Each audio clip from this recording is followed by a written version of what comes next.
Hello everyone, अस्सलाम वालेकुम। तो इस वीडियो में आप लोगों को मौलवी हिंदी का कंप्लीट तैयारी कराने वाली हूँ। यानी कि आप लोगों ने अभी तक कुछ भी नहीं तैयारी कर रखा है, तभी ये वीडियो आप लोग के लिए इंपॉर्टेंट होने वाली है। ठीक है, अगर आप लोग कंप्लीट तैयारी कर रखे हैं फिर भी आप लोग ये वीडियो ज़रूर वॉच करेंगे, क्योंकि आप लोग का रिवीजन यहाँ से होने वाला है। क्योंकि आप लोग का कल ही एग्जाम है हिंदी का। तो यहाँ पर मैं सबसे पहले बता देती हूँ, ऑब्जेक्टिव क्वेश्चन यहाँ पर मैं नहीं कराऊंगी, क्योंकि ऑब्जेक्टिव में बहुत ही बार करा चुकी हूँ।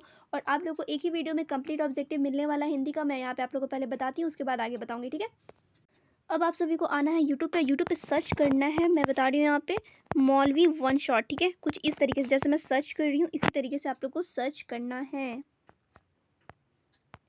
मौलवी वन शॉट आप लोग जैसे सर्च करोगे ना, तो यहाँ पे आप सभी देख सकते हैं ये वीडियो आएगा। यहाँ पे आप लोग देख सकते हैं यहाँ पे इंग्लिश और हिंदी। यहाँ पे आप लोग को इस वीडियो में क्या मैं बताने वाले हिंदी का ऑब्जेक्टिव क्वेश्चन। तो हिंदी का ऑब्जेक्टिव क्वेश्चन यहाँ से आप लोग कंप्लीट तैयारी हो जाएगा। तो आप लोग को मैं फिर बार बार रिपीट कराऊंगी नहीं। ठीक है, तो आइए यहाँ पे आप लोगों का ऑब्जेक्टिव का तैयारी हो जाएगा उस वीडियो से, जो कि मैं वन शॉट में करा रखी हूँ, आप लोगों ने कर रखा भी होगा।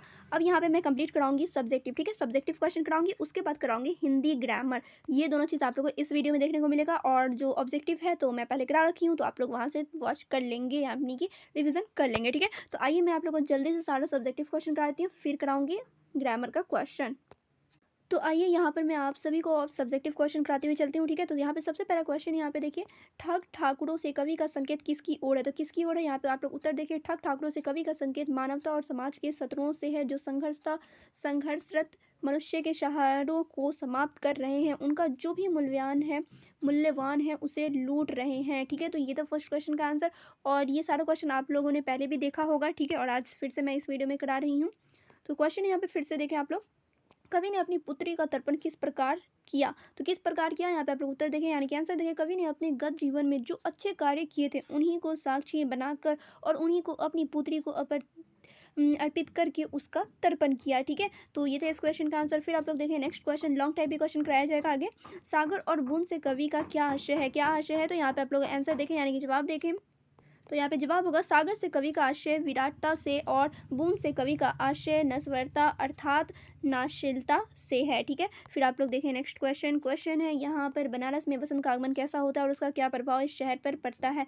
तो मैं यहाँ पे आप लोग कह दूँ, अर्जेंट में मैं वीडियो बना रही हूँ, so please ignore background voice. थोड़ा सा इधर आवाज़ ज़्यादा है, नॉइज़ ज़्यादा है, इसलिए आप लोग इग्नोर करेंगे। क्लियर, तो यहाँ पे आप लोग आंसर देखिए, बनारस में जब वसंत आता है तो मरवाड़ी और लहरतारा की तरफ से धूल का बवंडर उठता है और पुराने शहर में धूल ही धूल हो जाती है। सबके मुंह और जीभ धूल से, ठीक है, धूल से किरकिराने लगती है। फिर यहाँ पे आप लोग क्वेश्चन देखें, एक और क्वेश्चन यहाँ पे, खाली कटोरे में वसंत का उतरने से क्या आशय है। ये सारा क्वेश्चन मैं करा रखी हूँ, लेकिन वन शॉट मुझे कराना था, यानी कि एक ही वीडियो में पूरा कंप्लीट कराना था। जो इंपॉर्टेंट क्वेश्चन मुझे लगा, जो एग्जाम से पहले बहुत सारे बच्चे अभी तक नहीं किए हैं हिंदी का क्वेश्चन इंपॉर्टेंट, तो वो लोग कर लेंगे यहाँ से। ठीक है, तो यहाँ पे आप लोग आंसर देखिए, खाली कटोरे में वसंत का उतरने से क्या आशय है।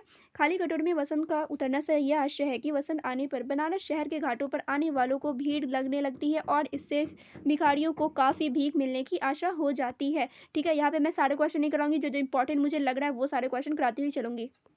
फिर यहाँ पे आप लोग क्वेश्चन देखें, एक और इंपॉर्टेंट क्वेश्चन, आंखें बंद रखने और आंखें खोलकर रखने के क्या परिणाम निकले। ठीक है, क्या परिणाम निकले। तो यहाँ पे आप लोग आंसर देखें, यानी कि उत्तर देखें, आंखें बंद रखने के परिणाम स्वस्थ काम पहले की तुलना में बहुत अधिक और अच्छा हो रहा था, जबकि आंखें खोलकर देखने पर किसी को कुछ नहीं दिखा। ठीक है, तो ये थे इस क्वेश्चन के आंसर है। फिर देखें नेक्स्ट क्वेश्चन क्या है, साहित्य समाज का दर्पण है, इस प्रचलित धारणा के विरोध में लेखक ने क्या तर्क दिए हैं। तो क्या तर्क दिए हैं, तो यहाँ पे आप लोग आंसर देखें, लेखक ने यह तर्क दिया है कि यदि साहित्य समाज का दर्पण होता है तो संसार को बदलने की बात न उठती। कवि का काम यदि यथार्थ जीवन को प्रतिबिंबित करना ही होता तो वह प्रजापति का दर्जा नहीं पाता। तो फिर आप लोग देख लीजिए इस क्वेश्चन का आंसर। फिर नेक्स्ट क्वेश्चन देखिए, नाम क्यों बढ़ाए, लेखक के विचार से अपने शब्दों में लिखिए।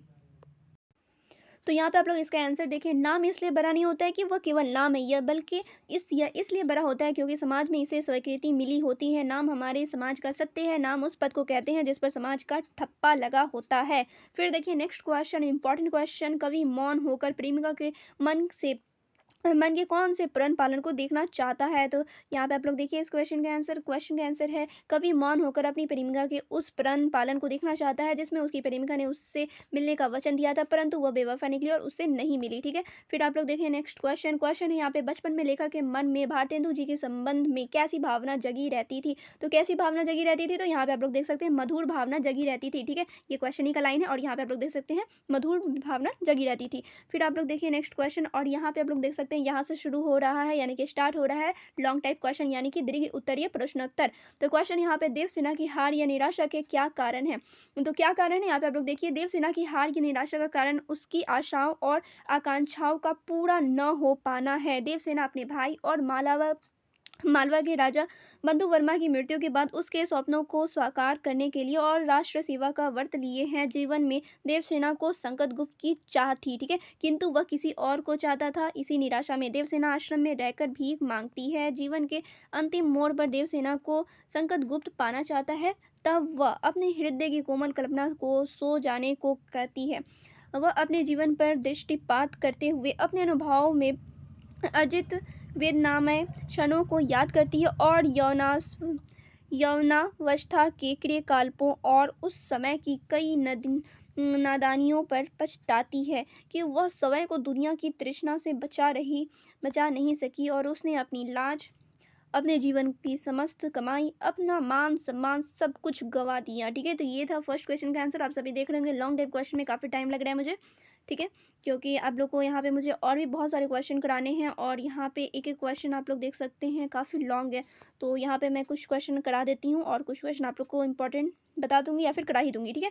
तो क्वेश्चन देखिए, मिट्टी के ढेलों के संदर्भ में कबीर की साखी की व्याख्या कीजिए। ठीक है, तो यहाँ पे आप लोग देख सकते हैं कुछ दिया हुआ है, पत्थर पूजे हरी मिले तो तू पूज पहाड़, इससे इससे तो चक्की भली पीस खाए संसार। तो यहाँ पे आप लोग देखिए इससे क्या समझ में आ रहा है।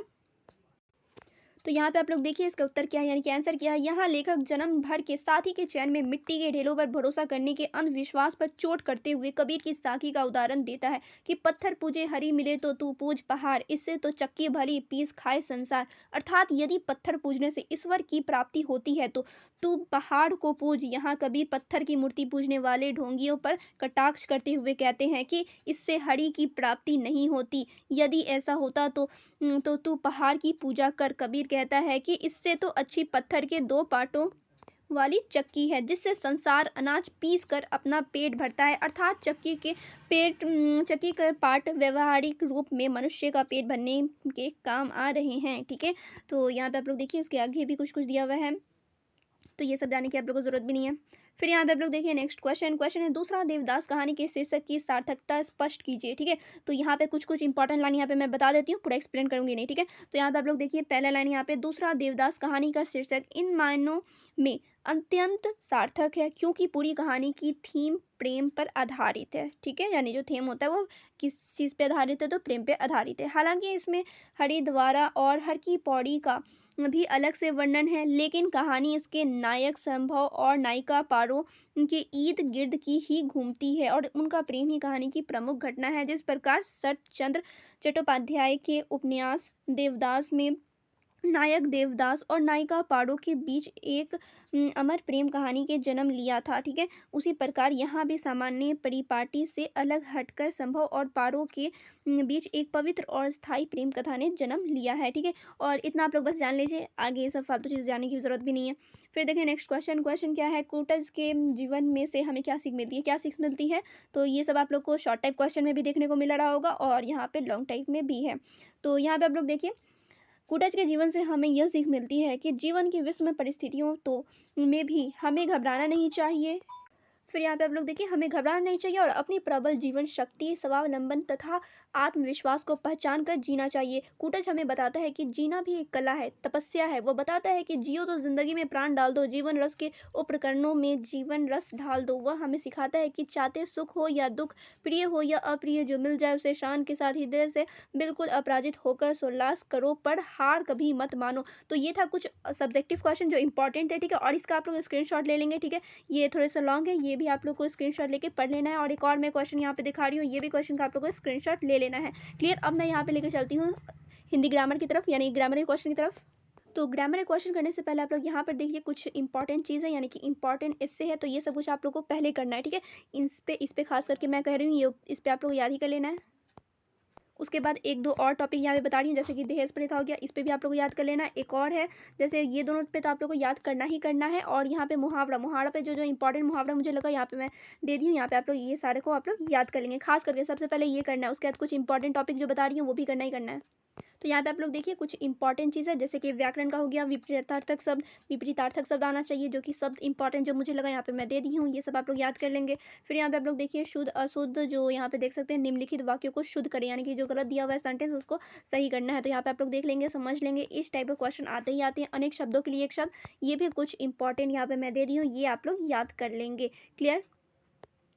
तो यहाँ पे मैं कुछ कुछ इंपॉर्टेंट चीज़ बता दी जो कि आप लोग पढ़ लेंगे, उतना भी पढ़ लेंगे तो आप लोग का अच्छा मार्क्स आ जाएगा, ठीक है। अगर आप लोगों ने अभी तक कुछ भी नहीं पढ़ा है तो उतना आप लोग पढ़ लेते हो तो आप लोगों का अच्छा मार्क्स आ ही जाएगा हिंदी पेपर में। सो आप लोग उतना बस कर लें।